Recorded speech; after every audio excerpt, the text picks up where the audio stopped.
It's that time again. Hello, everyone. I've kind of been catching some of the chatting going on before I went live. It's like talking about the weather. Let's talk about that weather. Holy moly, what is going on? um, I want to put my robe on right now because I still feel like it's too early to turn the heat on. So I'm in that weird limbo of no, it's gonna warm up. No, it's gonna warm up. It's gonna be okay. What are we? I just saw my mom saying we're like in the 50s today, which for Las Vegas is really cold, considering that we were in the upper 90s last week, just a couple days ago. Man, oh man. And then I'm seeing reports of snow and I'm seeing rain and I'm seeing freezing temperatures in places like, whew, hello, end of October. So it's not even, yeah, I guess it is. It's the end. Why was I still thinking it was the middle of the month? It's not the middle of the month. It's almost the end. Wow. Whew. Okay, so crazy weather aside, it's Monday. And Monday, believe it or not, is one of my favorite days of the week. And I will tell you why. First, because I feel a bit refreshed after, not having to do a bunch of shipping and really like stay up on stuff over the weekend. But number two, because I have always a very fresh attitude going forward into the week about how much I was going to get done. I just realized I have my little niche foundation thing up there. Let me just, doing niche foundation today. We'll just take that off. I'll tell you guys about the niche foundation if you want to know. Where was I? Oh yeah. So I go week, my schedule's pretty well laid out. Mondays are, I have to get ready for this. I do this show. I go do my shipping video, and all is right with the world. But today's a little weird for me because if you follow me on Facebook, you'll know that for the last 2 days, I have been out in Arizona helping my friend do a house clean out. And it's about a 2-hour drive out there and a 2-hour drive home. And we left at like 7 in the morning. And like last night, oh my gosh, it was after 9 o'clock before we got home. We hit the crazy winds. For those of you out here know what I'm talking about. I know Bree Gia over there is in Kingman and knows what I'm talking about. We weren't even sure we were going to get home last night because we heard that they were closing a section of the freeway because of dust storms.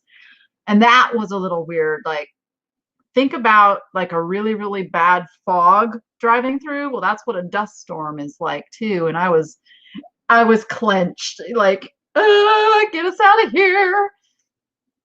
Yeah, so then the wind blew all night. The wind's been blowing. It seems to have calmed down for right now. That's me knocking on wood. I want it to calm down.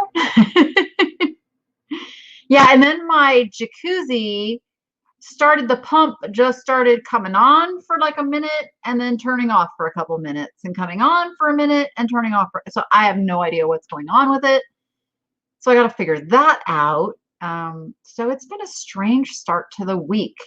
And I have very pressing deadlines that I have to get to as well. So lots going on this week. What's going on for you guys? Tell me what your big goals are for this last week of October. Tell me. I have to wait for the lag. I have to wait for the lag so I can wait till you hear me actually ask you that question. Yep, windstorms. Yep. Yeah, when I got to my friend's house, she has horses, and one of her boarders had put up this like triangular shade, just tied it with rope over the stall, and it had come loose, and it was whipping and scaring this poor horse half to death. So I just like jumped in there and started untying. I grabbed it so it wasn't like whipping at the horse. And I'm like, I don't really even know this horse. I'm like just jumping in the stall. It was a little interesting. Okay, let's see. Let's see what you're answering now. Dun, dun, dun, dun, dun. You're still getting blown away in Kingman. Well, Bree, so it just died down here. So what are you, like another hour, hour and a half beyond me? So maybe it'll calm down once it gets to you. Get as much listed as possible. List all my inventory. Trying to get a new dog from rescue. Oh, I like that goal. Enjoy the day and be happy here. And I guess I could actually, like, I could be showing you guys these comments. I always forget I can do that. Good sales. I need to catch up and list inventory I have on my shelves. So I see a lot of you have that listing goal. Listing, listing, listing, listing, listing. So here's what I want to encourage you. So those of you just saying, list my inventory, list, list, list, list more. Here's what I really want you to do. I want you to set a realistic number. So, like for me, my number just got kind of tossed by the wayside because the girl who helps me list just let me know she wasn't coming this week. And I have a new girl that she was supposed to train tomorrow, which means I have to stop what I'm doing now and train the new girl myself. Probably all good. But my ambitious goal that I have of listing 10 to 15 new things every day just went down to a couple just to stay afloat this week. And sometimes that happens. Listed my first couple items a few days ago, sold one last night. Yay! And again, I have the frog in my throat going here. Shipped it off today. Now to list all the rest of the stuff in my spare room. That is awesome. And it's motivating when that stuff sells, let me tell you. All right, let's see. Who else? Let's see. We have a question. Oh, so Alpit 1118. I have talked and then I think it was last week's show, I really went into methodology for shipping. I'm pretty sure it was last Monday. So if you go rewatch that, it's going to answer your question completely. I love the research too, Sandra. I love the research too. The shopping and the research obviously is the fun part. Listing books on Marketplace. Need to get organized. Inventory all boxes in the garage. How do I find help? Oh, that's a great question. How do I find help? I have a Facebook business page, which I completely encourage all of you to do because this is your business, right? So create a Facebook page because from that page, you have the ability to do things like post a job offering or do boost a post where you actually want somebody to come buy a certain item or promote something. So yeah, go do a Facebook business page. So that's where I find my help. I post a regular, like a job listing, and I will tell you a little trick that I use because I'm basically hiring a data entry person, right? I'm doing my own research. I'm doing my own. They don't need to know that. If they know that stuff, you know, that's a plus, but they don't need to know that, which opens up the field to some really good candidates who, and here's my thinking is, if they had a tremendous amount of eBay experience, why would they want to come work for me instead of just working on their own stuff? So I always think about that.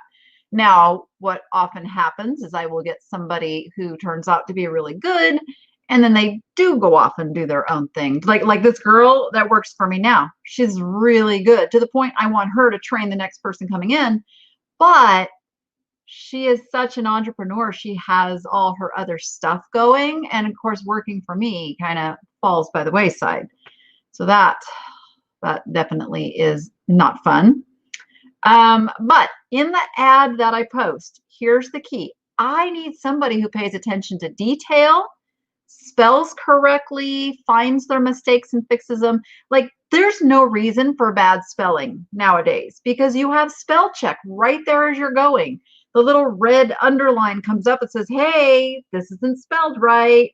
And you can right click and it corrects it. So I have a very low tolerance for spelling errors that are easily fixed with spell check.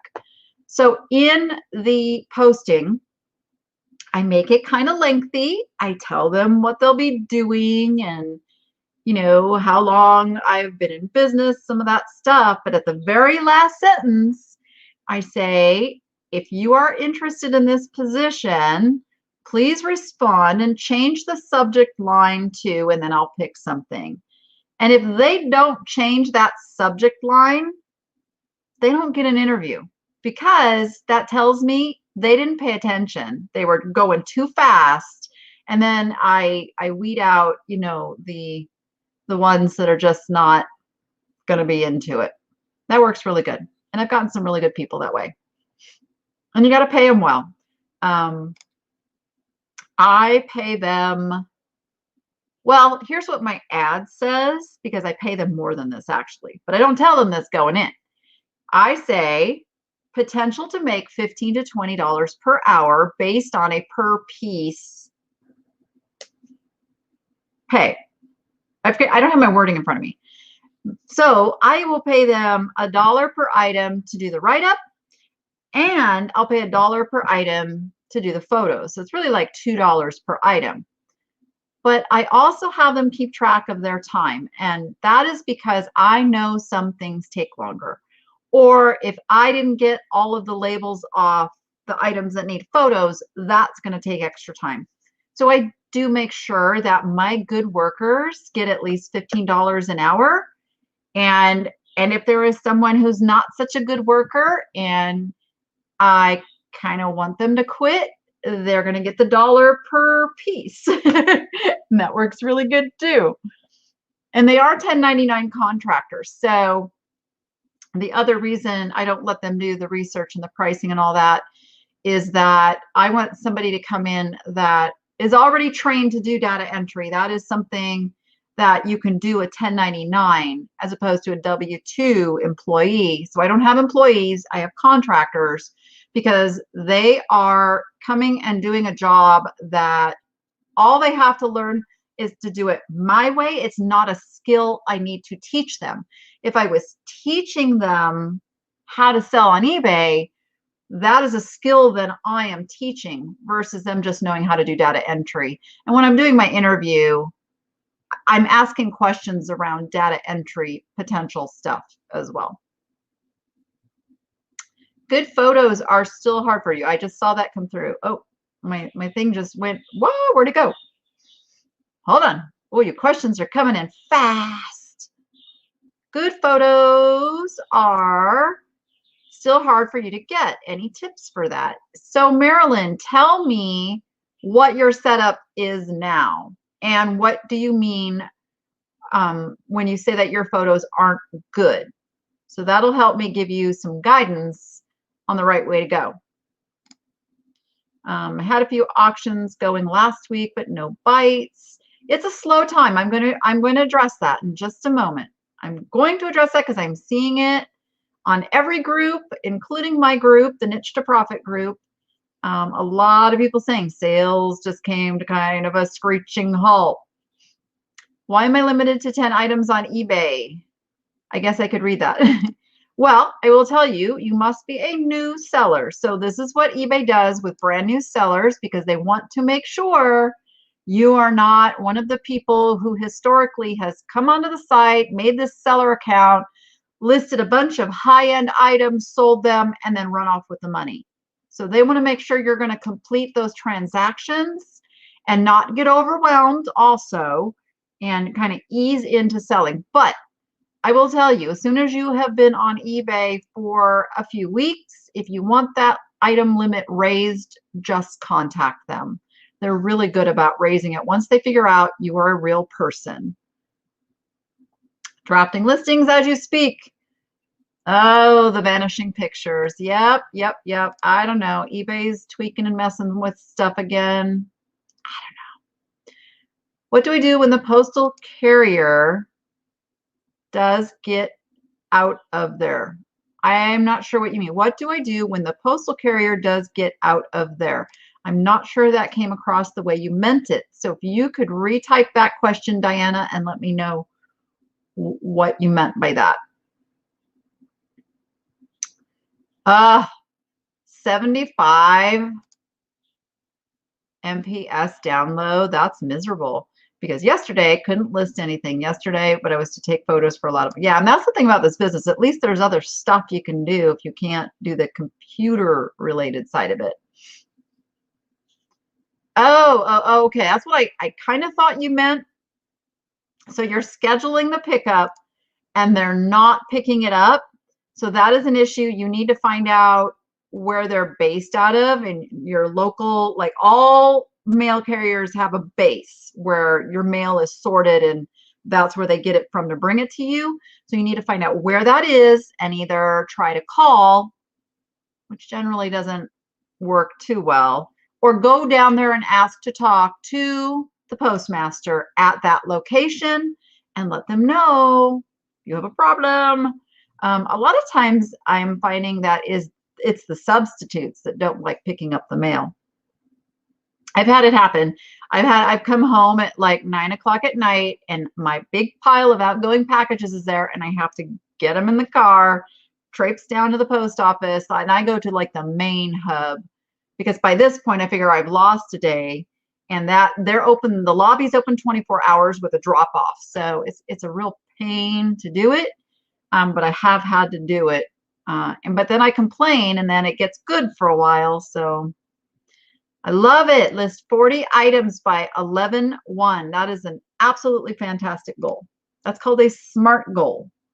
It's measurable, it's realistic, it's doable, it's something you can accomplish. What should you use the fee area in listing meant to be used for?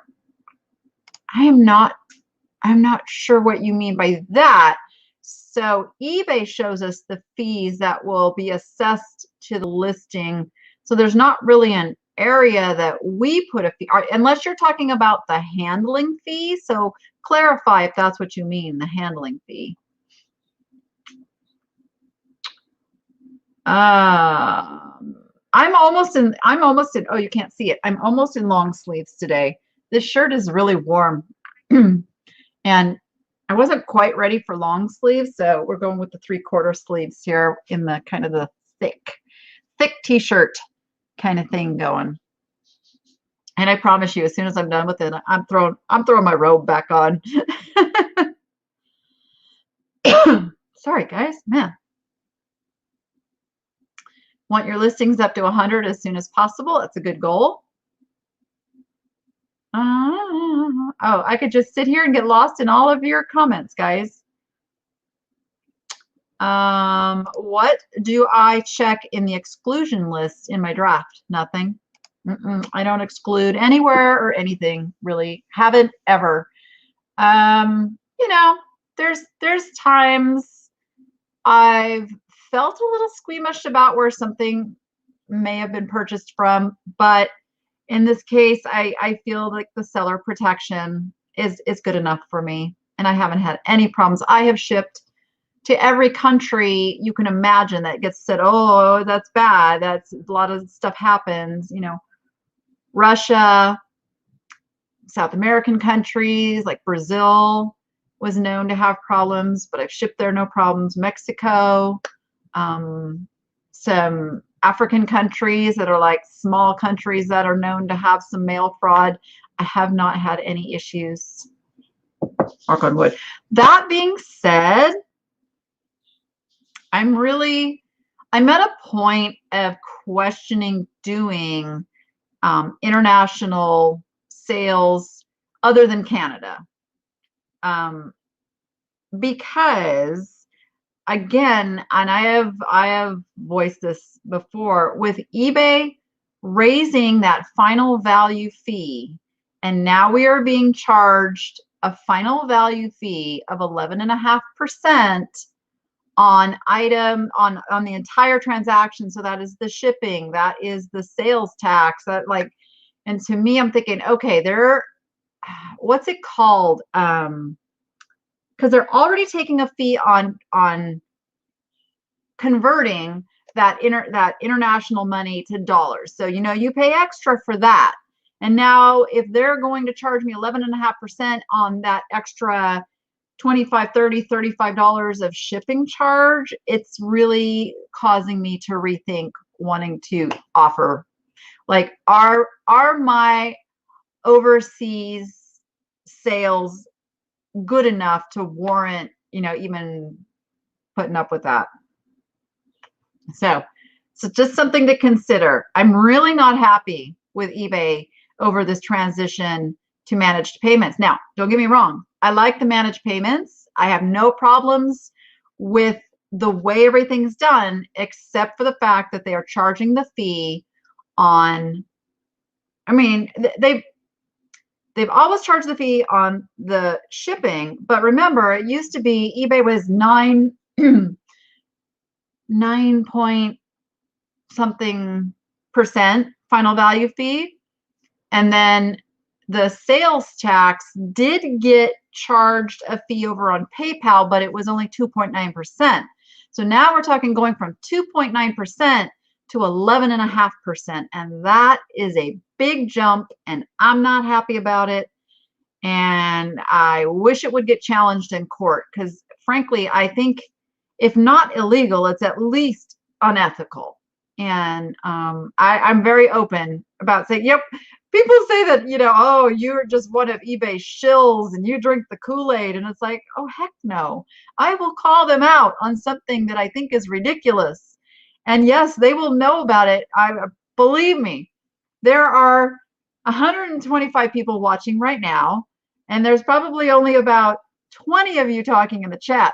So you can be sure there's people listening to me right now that are just itching to go run to some connection they have at eBay and say, hey, do you hear what she's saying out there on social media? So I'm very vocal when there is injustice. And I believe this is injustice. My position is that I represent the small seller, which is a term that's been used for years that I hate, but it is what it is. That, we are doing this to make a living, and we are not a big corporation. We don't have multiple employees helping us. We're not making hundreds of thousands of dollars a year in a commercial venture. We are the moms and the pops and the grandmas and the grandpas and the single moms and dads, just, trying to make a living, working our patooties off, and eBay sitting there making their millions of dollars off of us, and then charging us on something we have no control of. I get a little fired up over that. Yeah, the sales tax portion, I really don't believe should incur a commission. And that is what a final value fee is. You can call it whatever you want. It is eBay taking a commission. Yes. Yeah.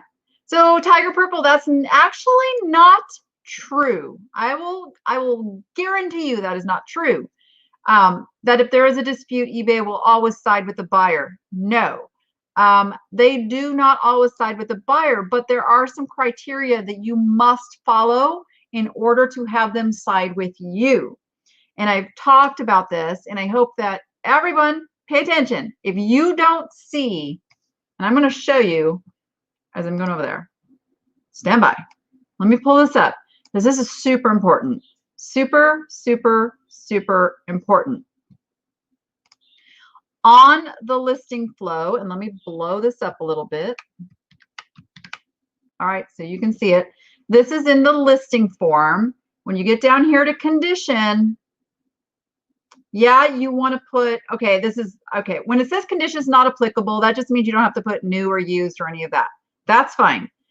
Condition description, you must state anything that could cause a customer to say, oh, I didn't know it had this, or oh, I didn't know, it had a blemish or scratches or whatever it is. This is the box that you have to put it in order to avoid getting an item not as described ding for whatever that thing is that the customer says is wrong with it. It's not good enough to have it in the description or even have it in the pictures. You need all three, actually. And that is how you win a case with eBay. And you don't accept no for an answer. I have had to push back. I have had them say, no, the customer states this, and I'm like, and I will push until usually what ends up happening is eBay refunds the customer and I don't have to pay for it and they don't have to send it back, which I think is wrong, but that's how it goes. So you guys are over there talking about sales tax, huh? All right, yeah, fair enough. They do a large portion because eBay's belief is that they have to keep customers happy in order to keep them coming back to the site. And I get that. And I also understand that not every seller is a good seller. Not every seller describes their things accurately. Not every seller cares about the customer experience like you guys do, okay?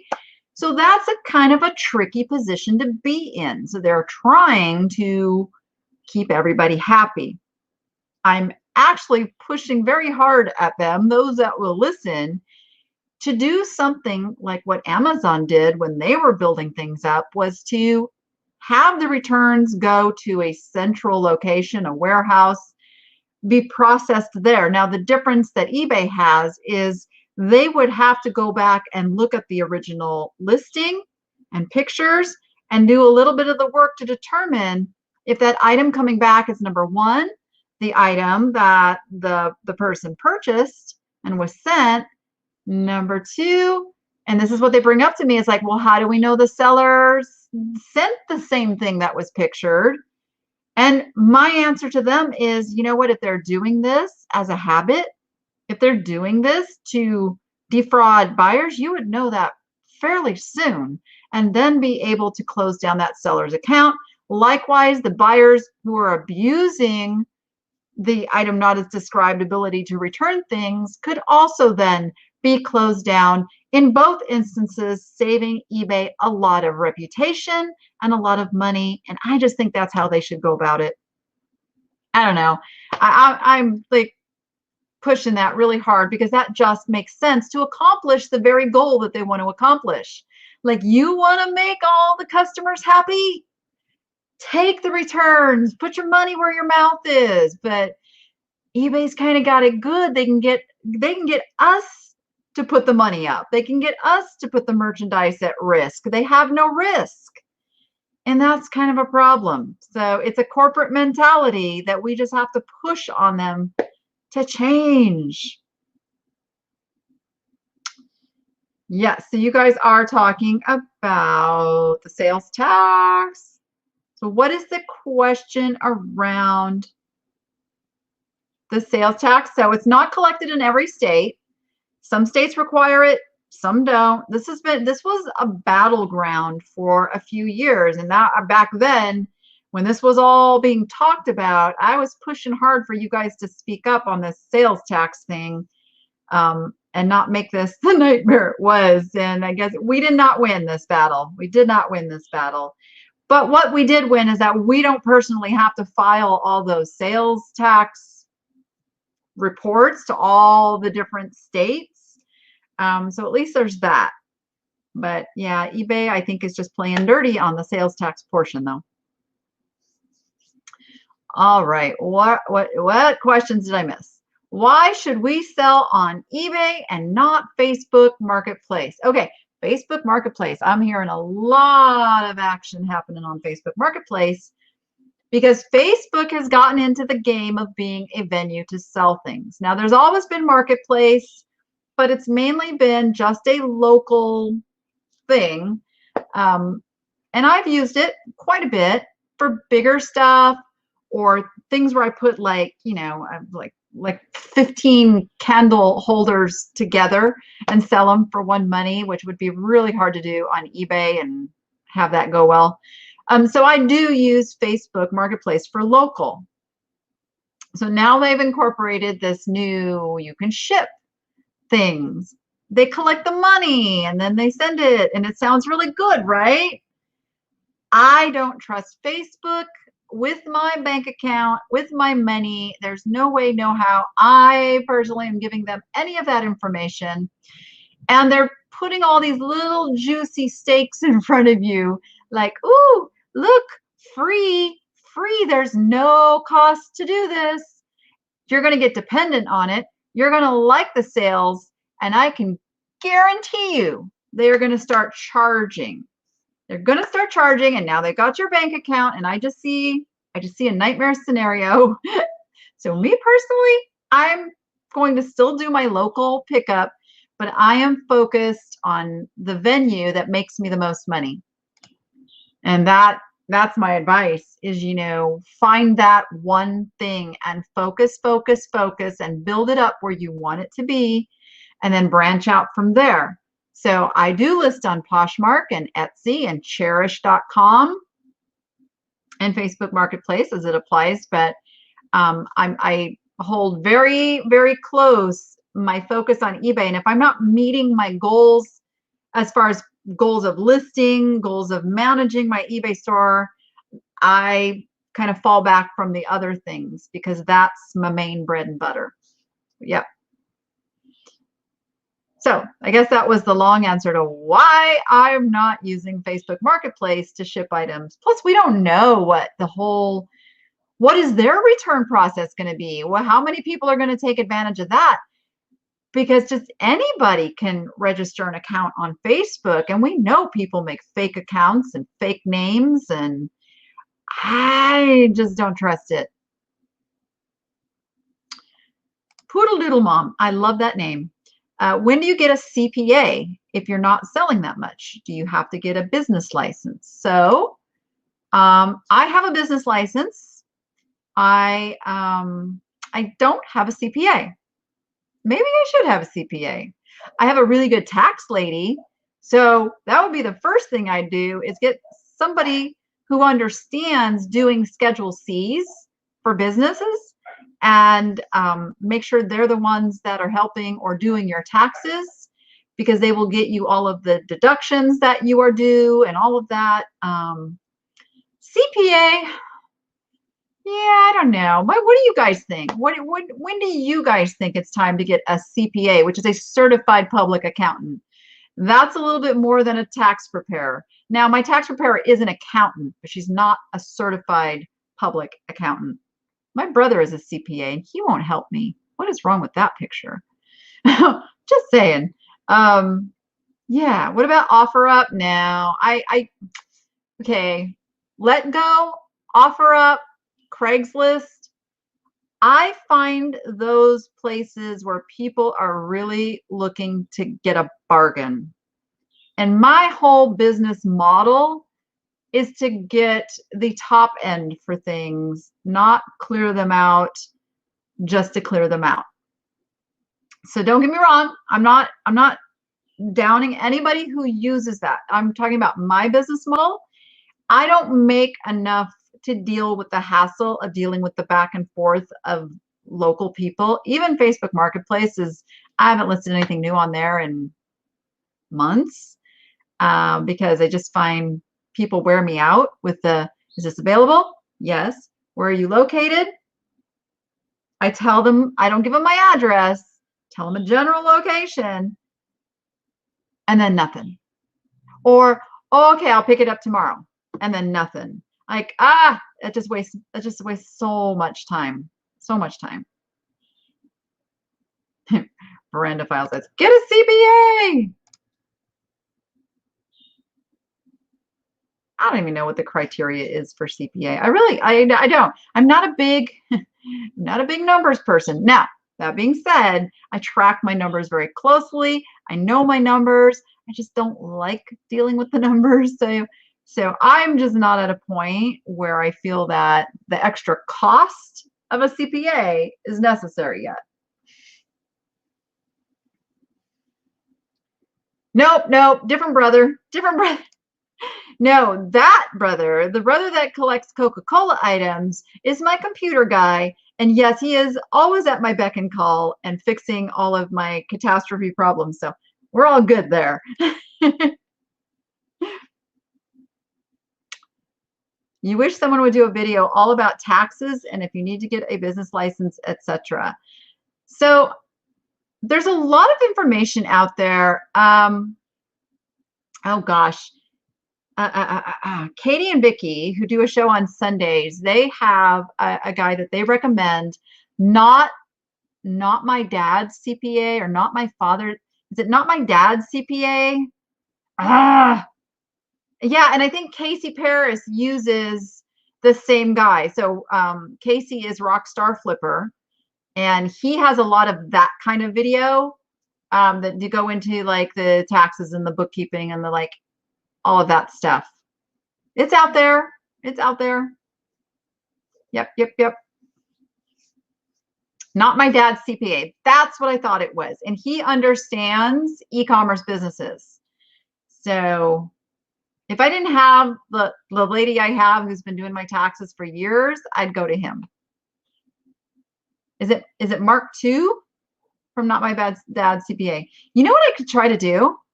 I could try and see if he'll come on here on a Monday for an interview and answer your questions. How would that be? Oh, it's not your dad's CPA. Yeah, not your dad's CPA. Yeah, maybe I'll do that. Maybe I will reach out and see if he'd like to come talk numbers with you guys. There you go. All right. I did have questions come in that I wanted to address. Let me see. Let me go. So these questions, you can ask them ahead of time over on the Niche to Profit on eBay, Etsy, and more page. Not page, group. Sorry, my phone's ringing and I actually looked and I can't be doing that. And now I'm dropping stuff off my desk. Ah! Okay, we're good. I should just go on airplane mode during this, but when my kids aren't home, and then I get a little antsy about looking over and seeing what's going on with my phone. Okay, eBay, Niche to Profit, Etsy, and more is the name of the group. We've gotten really busy lately. A lot of you guys are coming on over. Oh, thank you, Tri-State Picker Mom. She posted the link over there. Now, please answer the questions. If you come over to be part of the group, we do need you to just answer a couple of questions and agree to the group rules. That's it. Other than that, come on over. All right, let me go find these questions. So, Julia Fleener. Julia, are you here today in the chat? Is Julia here? She asked, how many listings do you need to have in order to expect regular daily sales? I know this will vary depending on what type of items you sell. Yeah, that's the thing. It's going to vary a lot because you can be listing stuff that just nobody wants. And I hate to say that, but there is a lot of that stuff out there. There is the nicky-nacky stuff that you see it in every store you go to. You see it at every yard sale. Oh, there you are. Hello. Stay away from that stuff. If you are listing good quality items, that there's long tail and there's short tail items. So you have to do a mix. And you'll see a lot of times, you know, I will buy some things that are going to be very high end and will sit a while, and I'm okay with that. And then I do a lot of like the $20 bill items, because the $20 bill items are my bread and butter. That's the stuff that for me sells every single day, that, you know, I can make a consistent amount of sales on. So you find those really great items and you list those, but you also find the items that are more in demand on a more general level, and just pick what your niche is and kind of get known for something. Because if you're listing stuffed animals and clothing and sunglasses and antiques and car parts and all this, like everybody likes to say, I'll sell whatever I can make a buck on. That is going to make your work a lot harder in getting those consistent sales. Yep, you'll sell stuff. You'll sell all kinds of stuff that you make money on, but will it be consistent, something you can count on? Probably not. So this is my whole premise behind being the niche lady, and what I preach to you guys is to niche. And that doesn't mean limit yourself to just like one thing, but one kind of genre of things. Like if you look at my store, I have vintage, I have antique, but I also have contemporary. But the common theme there is that it all fits into kind of that home decor category, something that somebody wants to decorate with.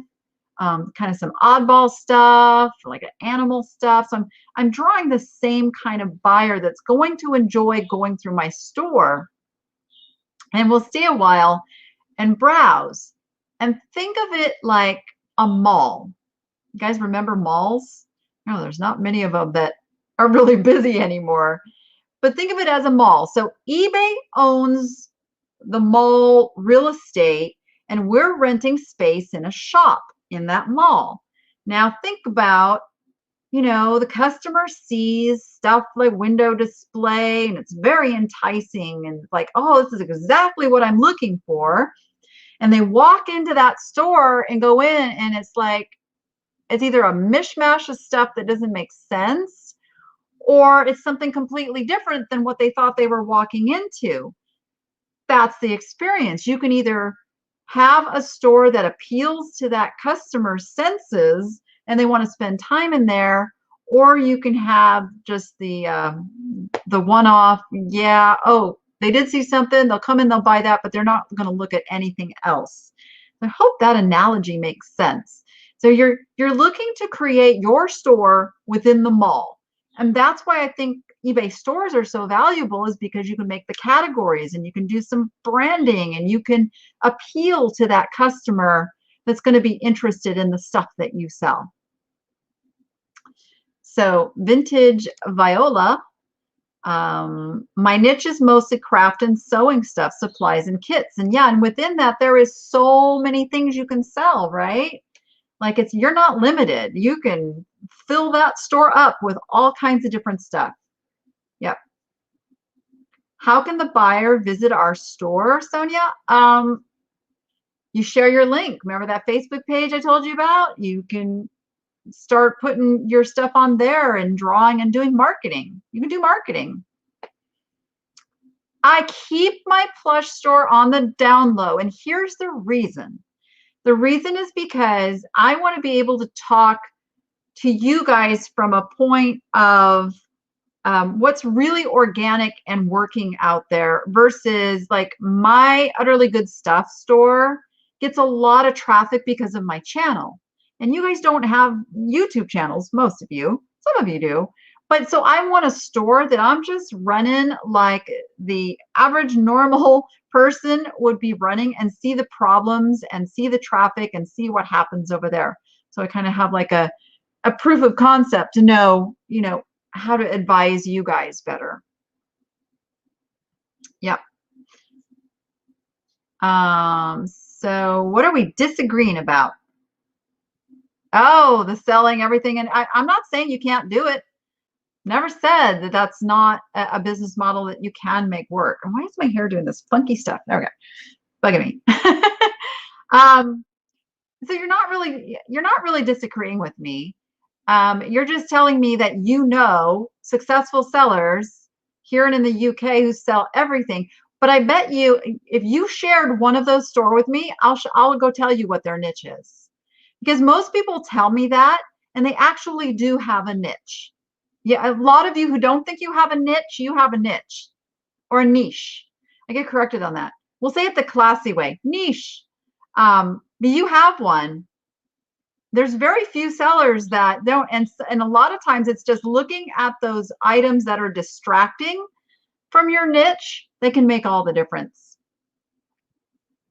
Can you have too many categories? Absolutely. You want to, especially now, keep things manageable, keep things attractive to your buyers. Don't give people too many choices. We're in a day and age, even eBay is redesigning their search engine around not giving people too many choices because we live in a fast food society. Nobody has the patience anymore to go just browse and kind of look through. You got to get them funneled to the stuff that you think they're going to impulse buy. Because honestly, Amazon's the place if people know exactly what it is they're looking for, they're going over to Amazon where they know they can find it and get it in 2 days. eBay's more of the like, yeah, I kind of think this is the thing I want, but let me see who's got it and let me kind of price shop a little bit and that kind of thing. So you want those people to be drawn in through your listings, find your store and go, oh, and okay, so my store right now is a mess. It's kind of low on my priority list right now with everything that I have going on, but let me show you what I mean. I'm clicking over here. So let's say, okay, let's say a customer finds my Nate Berkus marble slab, okay? And they scroll down here and now look what they see. They see my branding. They're like, oh, it's a store. And look, eBay gives me a way to say, browse my store and find more things that you like. And over here, I have my categories. So a customer can go, oh, well, I want to see what's in special values.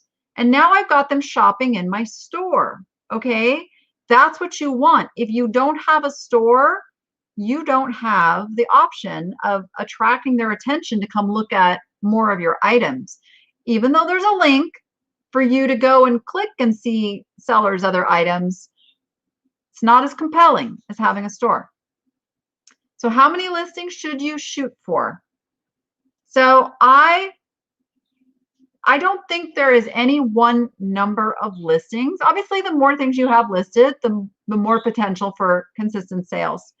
But what I will tell you, and I've seen this because I was running the Ultimate Listing Challenge for a couple of years and we kept track of the data, those that consistently listed every day started to see sales every day. So it's not so much even about the amount of listings that you have up, it's the amount of listings you're getting up. So just, and what happens, the beauty is, if you're listing consistently, your number of listings is going to grow. So there's really no reason to say, okay, I'm going to get to 100 listings. You're not going to stop at 100 listings, trust me. I'm not saying that you are going to stop.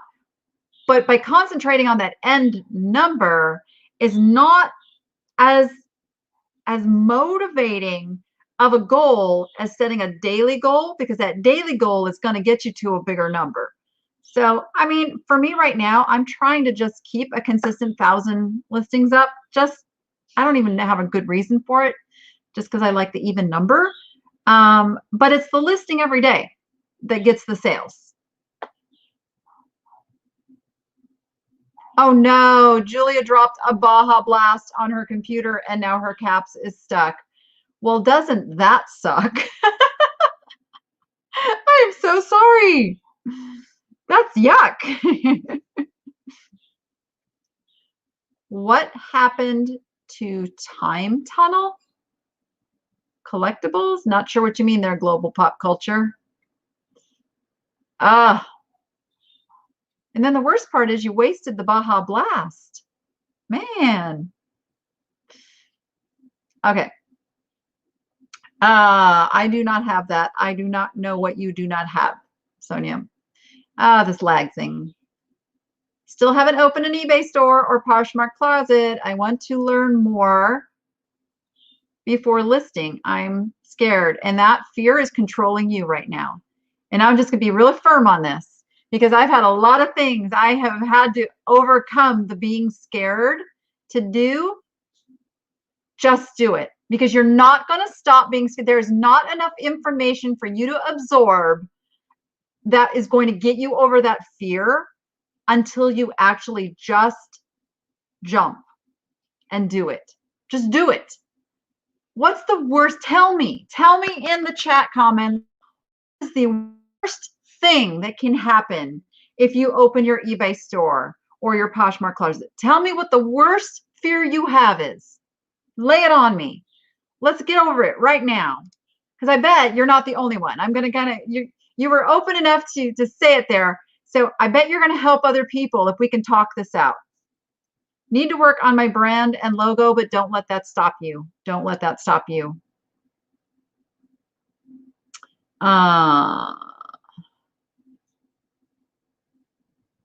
Okay, so you're following on, I'm guessing you mean my group, and you're watching several eBay sellers on YouTube, still getting everything pulled together before beginning. So, and I'm not saying like my channel is the be all end all, but I am going to say be careful about how many different opinions you're gathering into your brain, because that will overwhelm you. Because a lot of us have completely different ways of doing things. So my advice is, and I mean, and you're here and you're watching now, listen to my steps.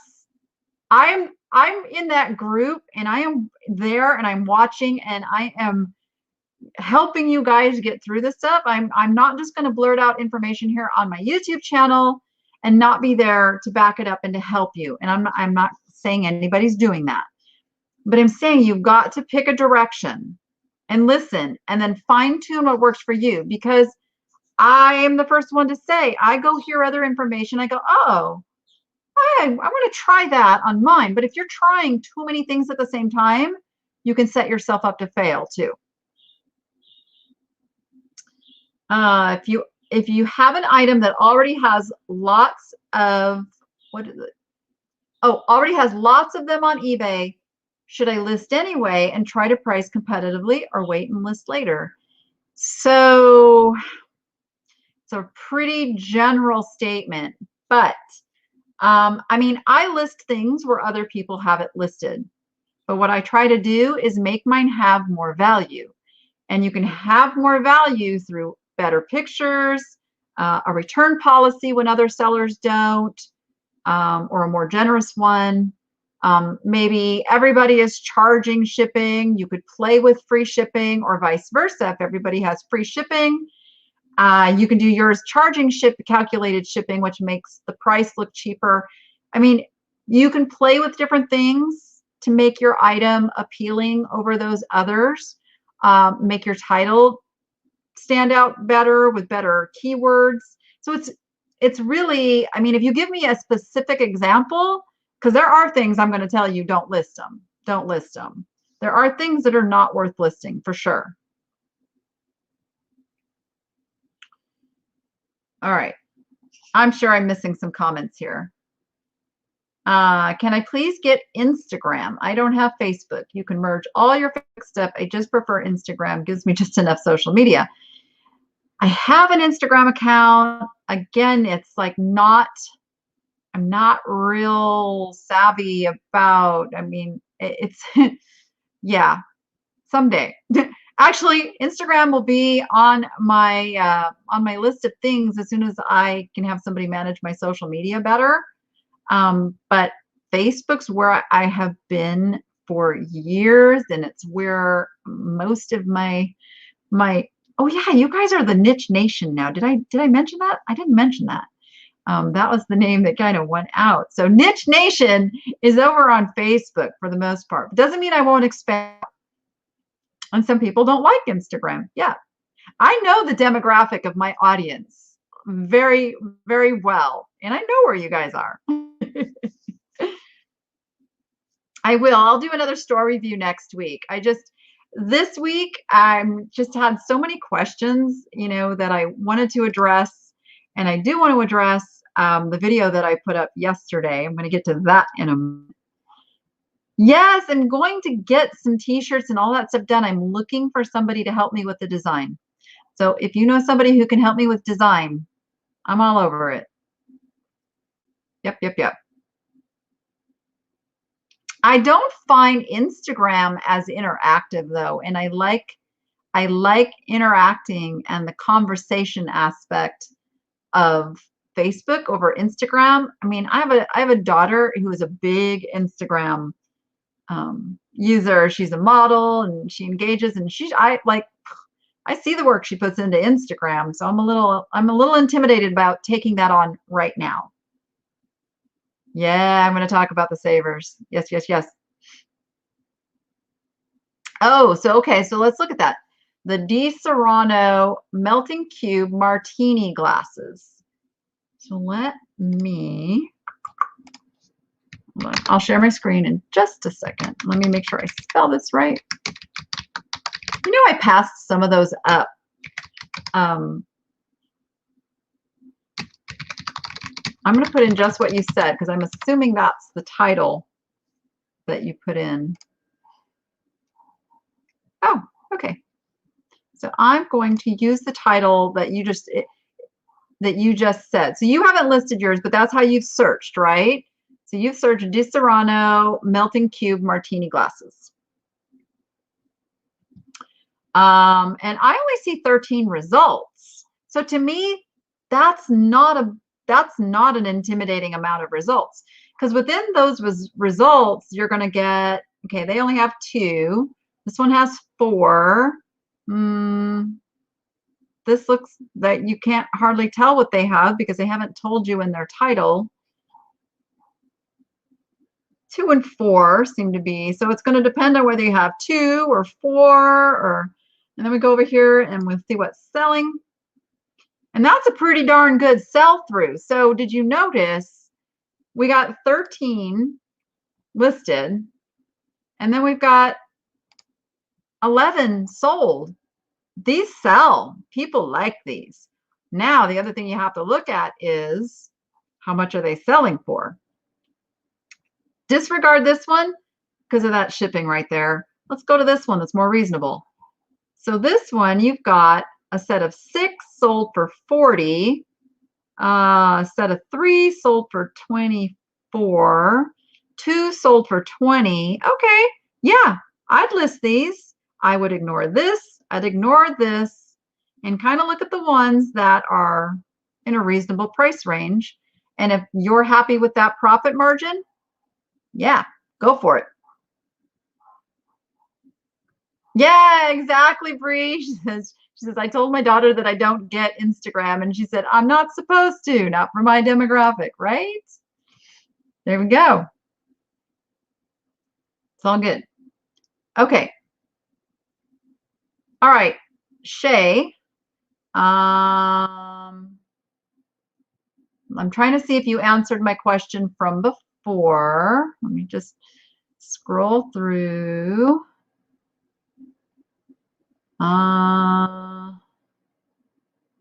Stand by. You guys are chatting too fast. I'm looking for Shay's answer.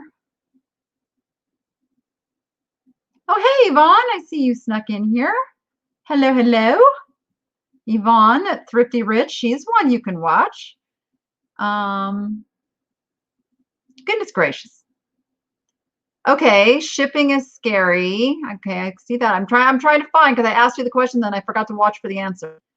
Okay, here's the worst fear. The worst is that I lose money because I make too many mistakes.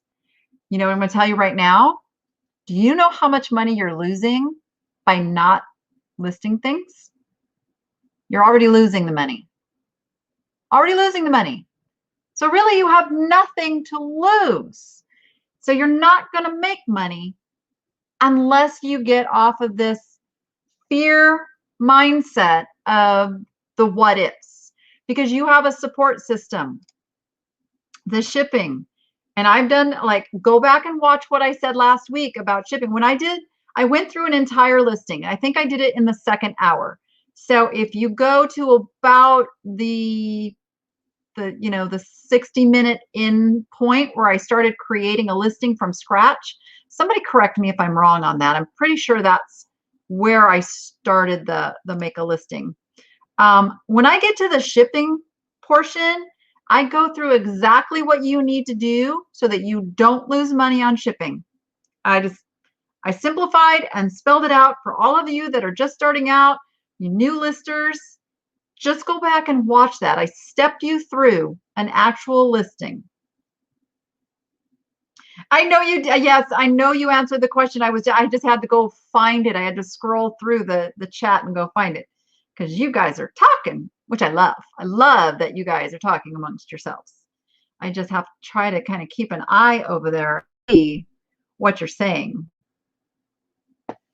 All right.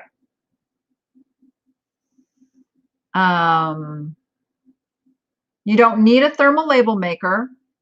You do need a scale. So, okay. So now we're getting somewhere. Now we're getting somewhere. Of course you're scared if you don't have the information to make the right choice. So today, I want you to go buy yourself a scale so that you can so you can weigh your items that you're going to be shipping. So scales, 25 bucks on Amazon. Have it in a day or two.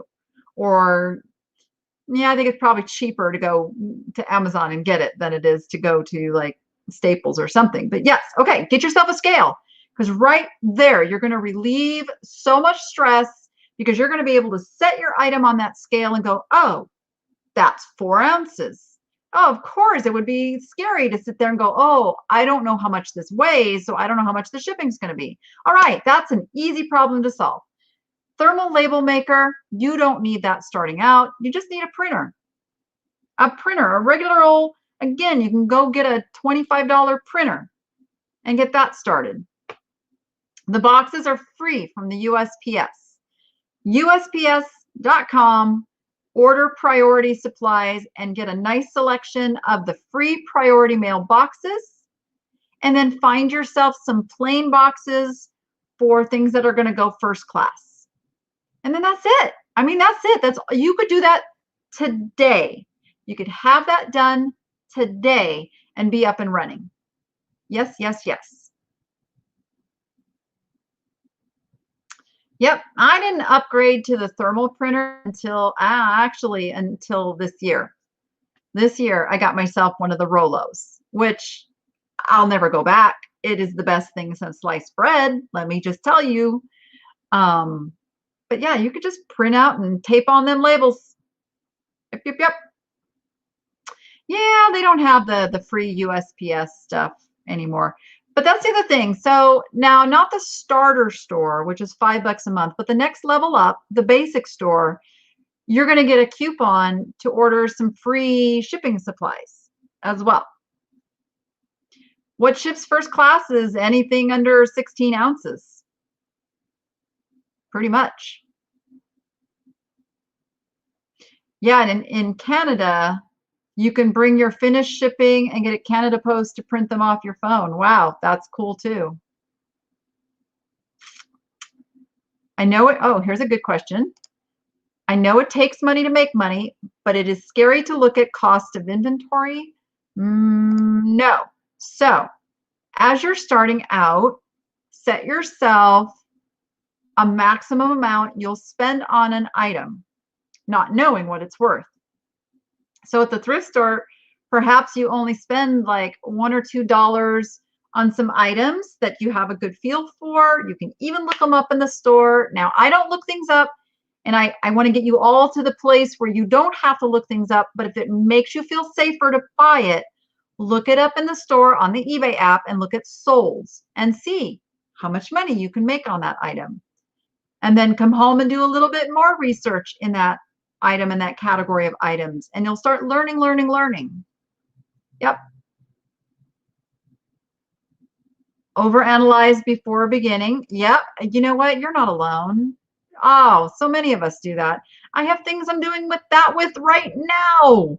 Like, I work on things and I think, oh, it's got to be a certain way before I can do this or do that. So I totally get that. Totally get that. And I need people to give me that push, like I'm trying to give you that push. So we've all been there. We've all been there. But you just got to jump. I learned long ago. Who was it that said it? Oh, it was back when I was doing a lot of like direct sales training. I'm trying to think who said it. And I can't think who said it. Anyway, the quote is, do what it is you fear the most, and then you control fear. And I loved that, because the whole premise behind fear is wanting to have control of a situation, right? So putting that in your head, like, oh, if I do this thing, then I'm in control of it. That's pretty awesome. So that's what gets me by things that I'm afraid of. I want to control that fear. I want to be in control. Yeah, that's really good advice. Really good advice. When you're very first starting out, find 10 things you already have in your own house. And I'll expand on that even a little further, is to then find things that you don't necessarily want to sell, but use them to learn how to research and find the values of things. No, it definitely was not Dr. Phil. I think,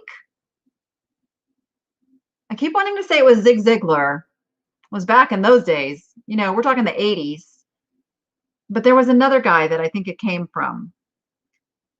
Because I did them all, you guys. I did the Watkins. I did Electrolux vacuum cleaners. I did Amway for a very short time. I did Mary Kay. I settled into Avon for a while. I was doing all of those, you know, when you had to sell door to door, so you needed sales training. So that's where I got a lot of that.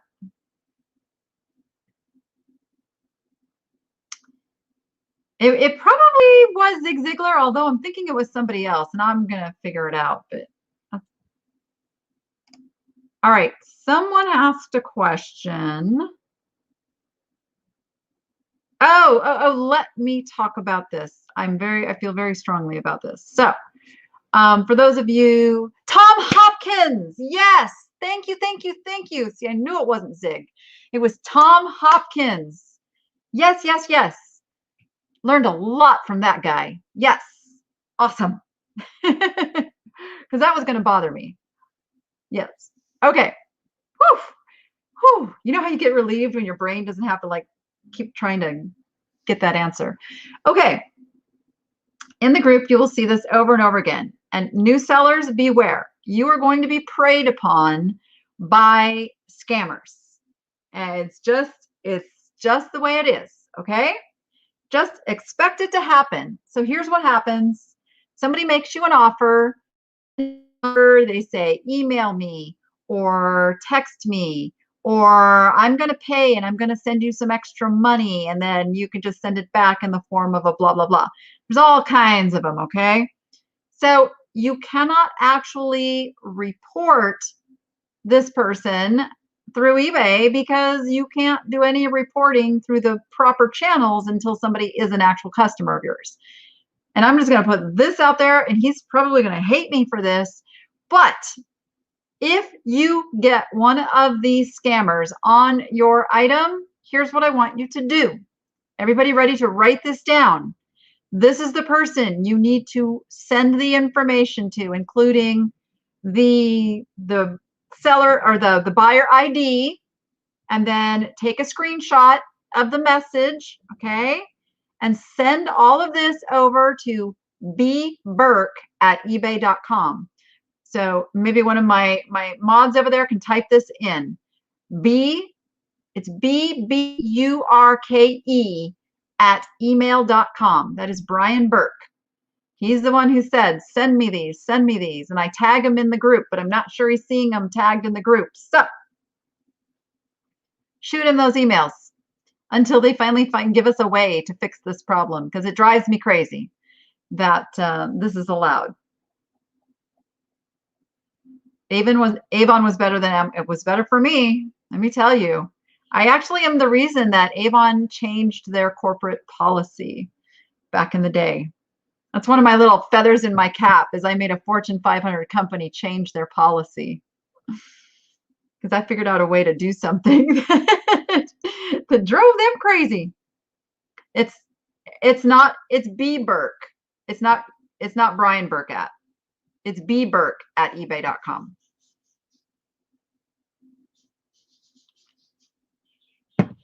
So yeah, there you go. Thank you, Rags 1602. Hopefully we get all these to him and they can start putting a stop to this nonsense. Makes me crazy. Yeah, Jinx, I've ordered an e-scooter on Amazon. It was due to come today. Now it's saying delayed. Any idea when? No. No, but here's what you can do. contact Amazon. You got to go through some, like, there's a lot of things you got to go through to actually get to a representative, but get to a representative and let them know you're not happy that your item's delayed, and they'll take care of you. I'm just saying.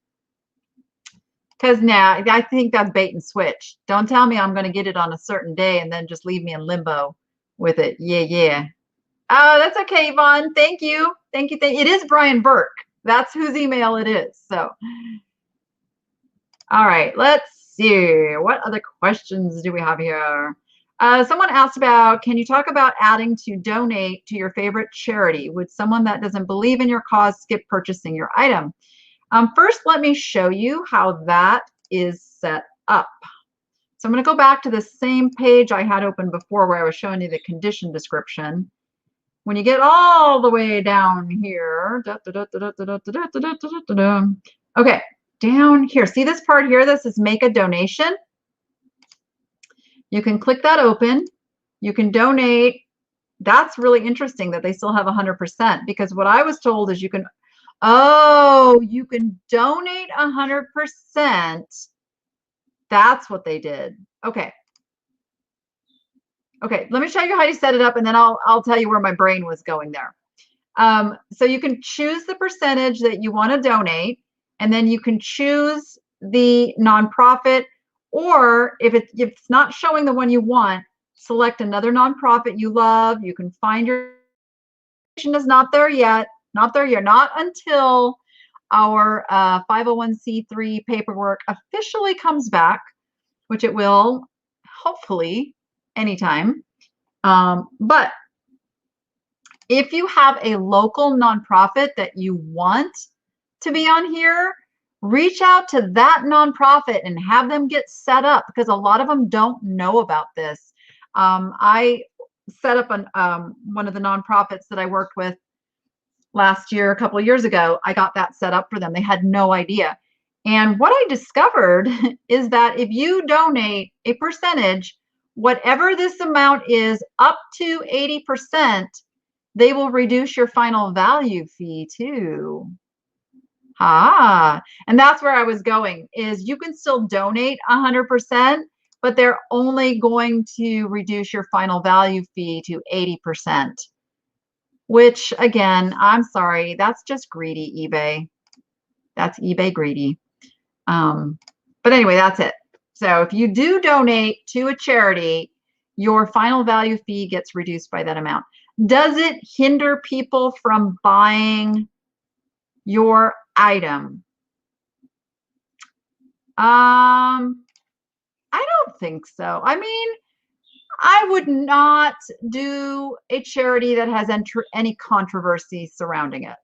Okay, this is your business, and you need to stay a bit neutral to the public out there. So nobody's going to say anything about you donating to any causes that have to do with cancer or childhood illness or puppies and kitties and that kind of thing. Just stay away from any that are in the news over political differences. It just play it safe when you're donating. And if you want to donate, to those, just don't do it through your eBay listings, or just know that it could absolutely cause people not to want to buy from you.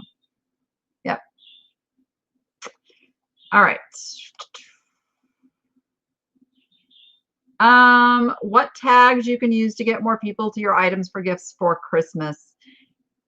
So I'm not sure, Melissa, I think I saw you in here, Melissa, what you mean by tags. You mean keywords? My advice is don't do anything differently in fourth quarter that you're not already doing to grow your business, other than listing more. Being more mindful that this is a time of year when people are buying gifts. So if you have a choice between listing,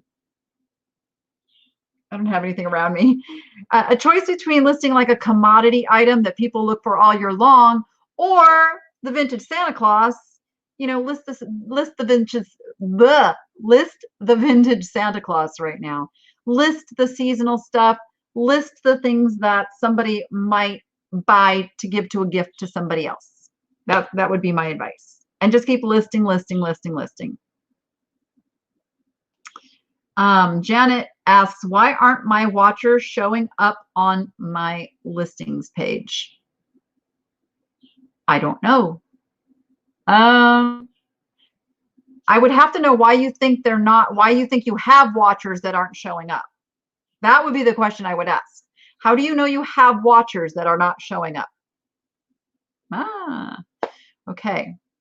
All right. I got all the questions that were over there, and we still have a little, oh, wait, there was something about unpaid items. I know I had seen something about unpaid items. Yes, yes, yes. How to handle someone who sends an offer, you accept the offer, and then they don't pay, and it's already been 5 days. They never respond to my messages. They have great feedback. When do you open unpaid claim? So first of all, buyers are always going to have great feedback because sellers are not allowed to put anything negative into a buyer's feedback. This was a change that eBay made. Oh gosh, somebody help me. Years ago. That was so controversial, and we were so mad about that. So you can't go by their feedback. Absolutely cannot go by their feedback because it's gonna all be good. So if they don't, I don't mess around. Like, I will send an invoice the next day after they paid. Okay, so on day number 2 or day number 1 after they bought it, whichever one you want to call it, I will send out the invoice. Now if they don't respond, I believe it's day 2 after the sale, I can open my unpaid item case, and then that's it. I don't mess around. I open those cases. I don't have any patience for waiting for some. They know they need to pay. Trust me, eBay is sending them tons of communication that they need to pay. So just go in there, and then there is a whole page here that tells you if you go through help, fees and invoices, getting paid, then resolving unpaid items with buyers. They'll actually show you your last several sales and say report an item, and you can report them right from there. And they tell you, let's see, yeah, you have to do it within 32 days, 2 full days since the listing ended. So it does go by the time of the sale. So they have 2 full days to pay, and then you can report that unpaid item. And on the 5th day, you can close the case and receive your fee credit, and then they get a strike against them. And I highly, highly recommend all of you do this to your unpaid items so that these chronic non-payers get kicked off the site, because they have to have so many of these strikes against them. Yeah. And then I just relist the item. Now let's talk about that Savers video. Should we talk about that Savers video? So I did not go into Savers with the intent of finding them doing anything like what I found. And I almost didn't get my camera. Like, I was shocked. I stood there for a minute and watched and made sure I was actually seeing what I was seeing. And then I'm like, oh, camera, get it on camera. Because the last time something bad happened at a thrift store, I didn't have my camera on. So I got the camera on and I watched them, and now they were not speaking English, so I could not understand what they were saying exactly. So I got pretty brave, and I got right next to them. I actually pointed out a broken item because I was like, oh, are they just pulling broken things off the shelf? And so I pointed out that one broken item to them, and oh, yeah. And she grabs it and she puts it in. And then I watched her grab the items right next to it that were perfectly good items. Like, and she crashed them into that thing. And I'm just like, okay, why are you guys throwing that away? Oh, we're making room for the new color, making room for the new color. And I was just like, no, they were not discreet. They were breaking glass like you wouldn't. I mean, I didn't get it all on camera even, but And they did it right there in front of me. It was not just one color, because I wanted to make sure before I like called them out on it. It wasn't just one particular color of stale merchandise. They were just grabbing stuff. They grabbed whatever they felt like they could to clear those shelves. It was distressing. And it's distressing from the point that how many items do you guys see me pass by because the price is just too high? Like, if you're going to do that, why not just price it reasonably? Good grief. And yeah, I know they have half price days, but I don't go there on half price day. I don't want to shop a sale, for that stuff. And honestly, if it didn't sell on half price day, that means it was priced too high. Half price day should be like, there's not very much stuff left because they priced it so good it sold before half price day. Yeah, no, I talked to the manager. And I even had like the cashier, the guy that I was dealing with, was in agreement with me. Like, he says, yeah, I don't get it. And then I did talk to the manager. She's like, that's our policy. It's our policy. Like, whoa. No, I'd heard that this was done, but I'd never seen it. Yeah, that's what they say. They say they have to pull the color because it's a stale color, is what she told me. But I watched them pulling every color.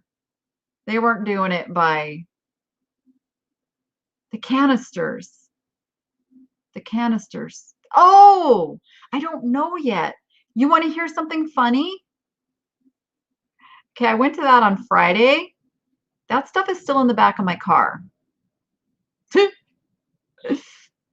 No, Goodwill does the same thing.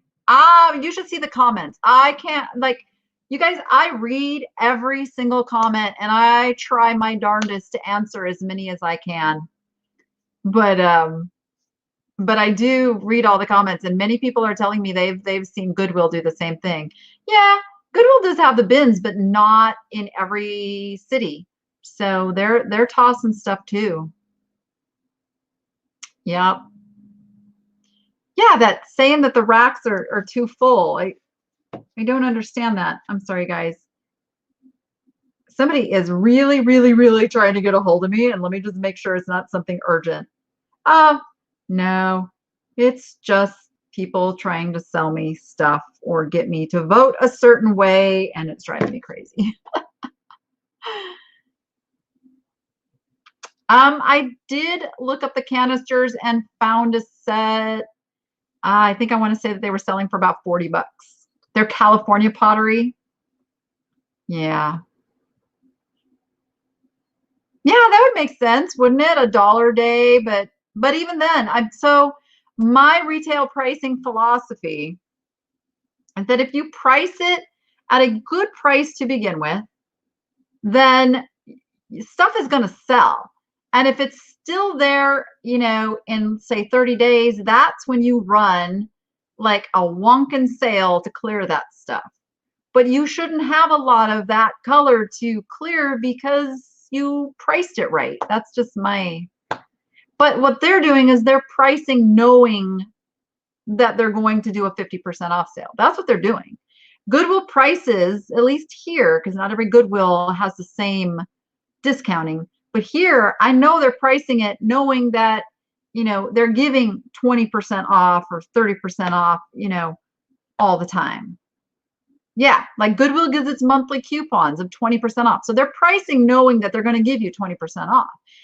The thing is, and this is why I love selling what I sell, is the way to combat that is still like know what they don't know. These are people working in the back of a thrift store. All they know is that they only know this is a set of dice, okay? You can look at this set of dice and go, these are from the Aladdin Hotel, which was, imploded back in 1998. Isn't that what we figured out last Friday? So they don't know that. So they're pricing them like a set of dice. They might price them a little higher than a set of dice because they know there's something special, but they don't know what. Yes, they're looking stuff up. A lot of places have people looking stuff up. Goodwill's really bad about looking stuff up. but they don't always know how to look stuff up. Gosh, you guys that sell every day have trouble looking some stuff up, right? And not finding stuff. So I like to sell the stuff that they don't know how to look up, or they don't know what it is to look it up. And that's why I love the thrift stores, but they're sure trying to be full retail. And I think that's their mistake. I think that's their big mistake. You went to an estate sale that ran for 2 weeks. The last day was Sunday, and they had everything for $1 and good stuff. I'm so glad I went. I got, oh yeah, it would be fun.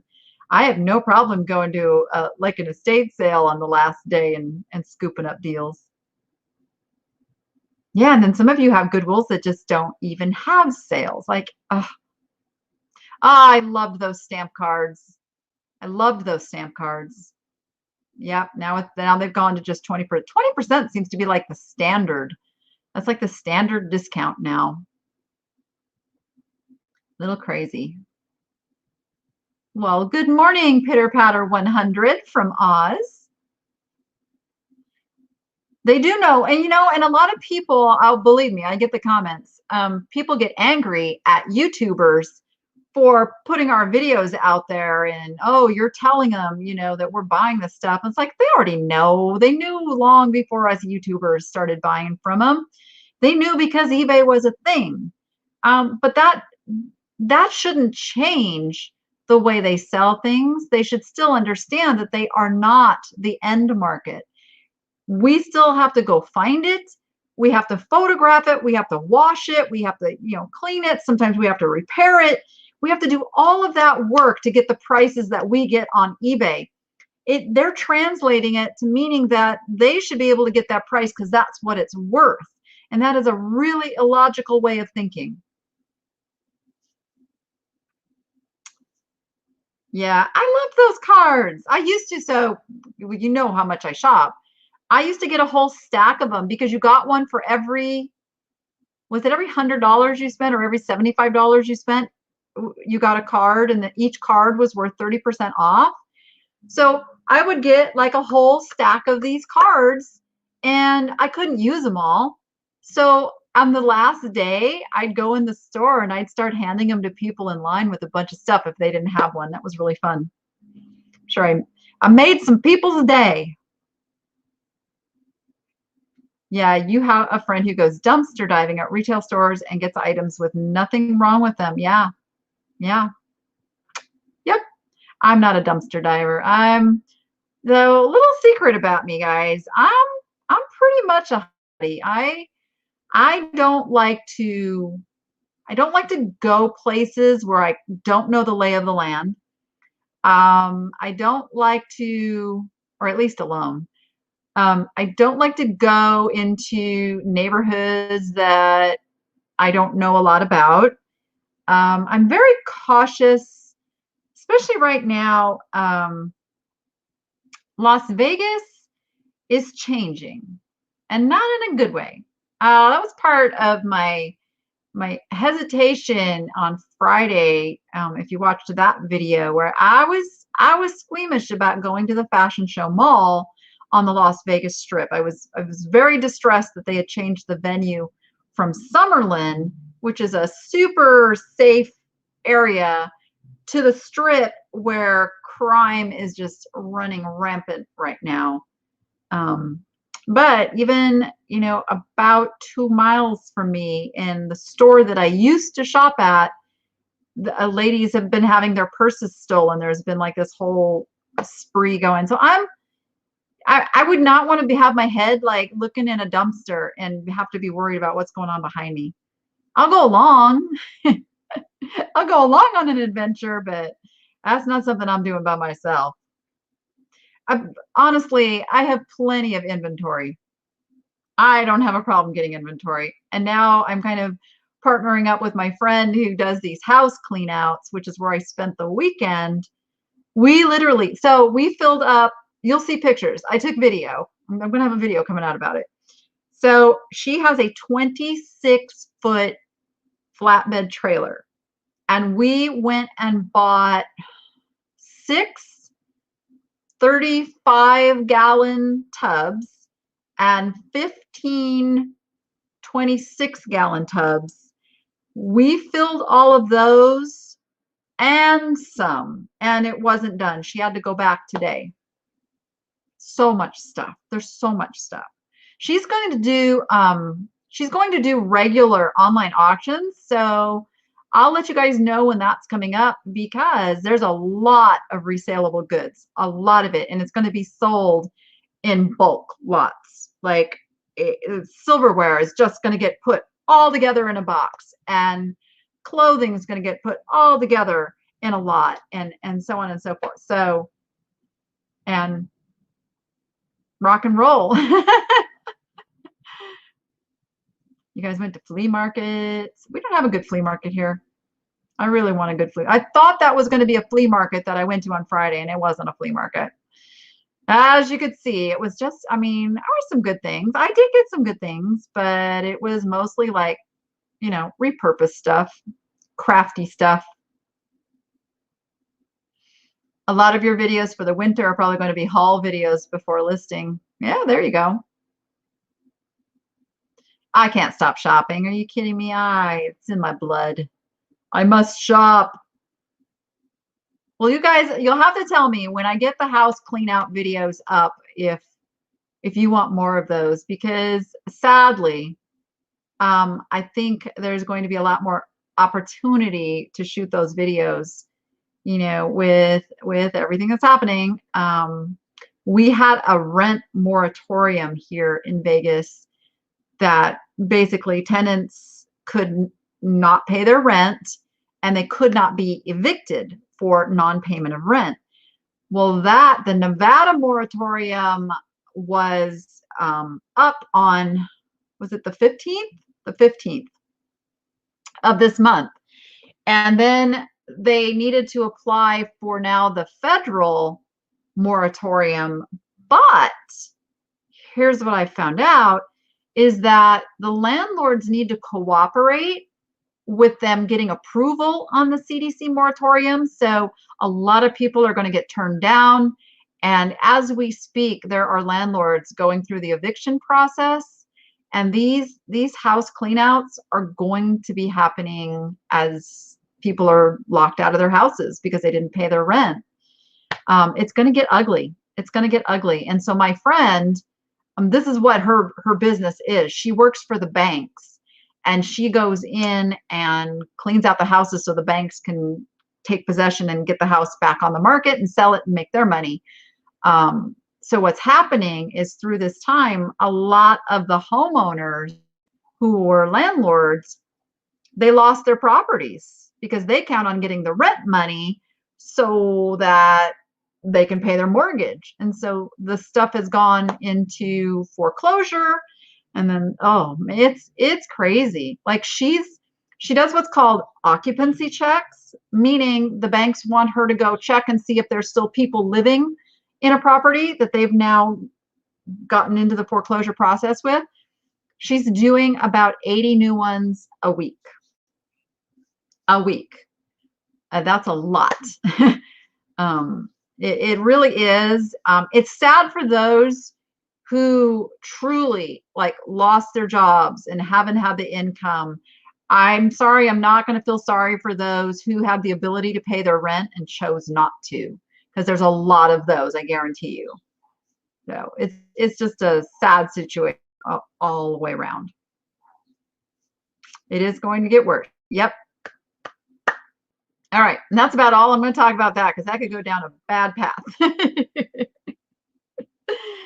All right, guys, any last questions? I'm going to call this one a little early today because speaking of, my landlord is having the home refinance, so he's sending an appraiser over tomorrow.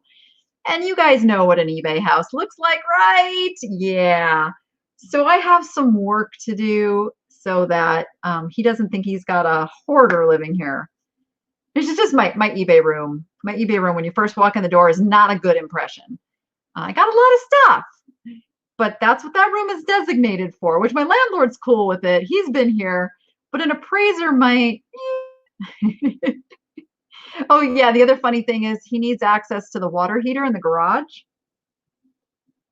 I kind of I kind of have a lot of stuff around that area. So I gotta go fix that.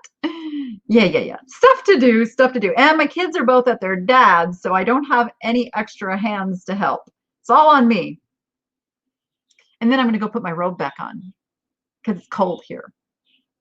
All right, everyone, Friday, we will be doing the live sale once again. And for those of you who missed this last Friday, I've started to offer up some of my glass. Like, you guys said, let's go for it. I'm like, okay, let's sell some glass. So I'm not just doing jewelry anymore. I'm jumping into the waters with some other stuff. And in fact, leave not so much in the chat, but do me a favor, leave me an actual comment on this video and tell me what types of things you would like to see me offer in those sales.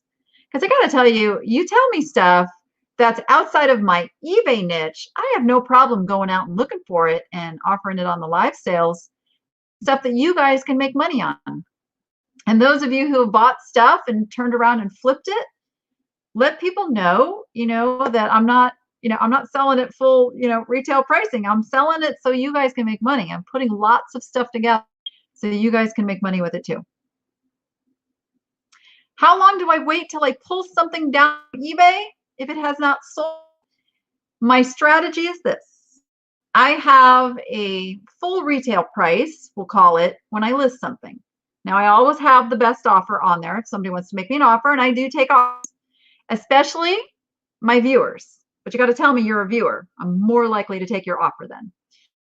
So at 3 months time is when I move it into my 25% off category, and I run markdowns every single month in that category. After 6 months, it goes into my 50% off category. Now, I'm a little lax on when I actually take stuff out of that category. I'll pretty much leave that running, run out of room on my inventory shelves. It's at the point that I need more space that I will start pulling some items and donating them. And I have a very naughty dog right now, which you can probably hear because a neighbor started a car, heaven forbid. But yes, that's how I make those decisions. And if I listed something that wasn't in my niche and it's still here in 6 months, yeah, I'm gonna mark it down, but that's gonna be the first to go. Yep. Awesome. Oh, my mom is helping Shay. Yay. Love that. Yes, everyone. Thank you. Could sell records on Etsy either, or vintage item, or people making notebooks from covers. Etsy has to be vintage or something crafted. Vintage or something crafted. So if it's over 20 years old or something handmade, you can sell on Etsy. Yep. All right, everyone. Thank you. And for those dealing with this wind, hope nothing blows away. And for those getting snow, oh my goodness, I don't even know what to say about that. Anyway, go be profitable and make it fun. And we will see you on the next one. Bye, everyone.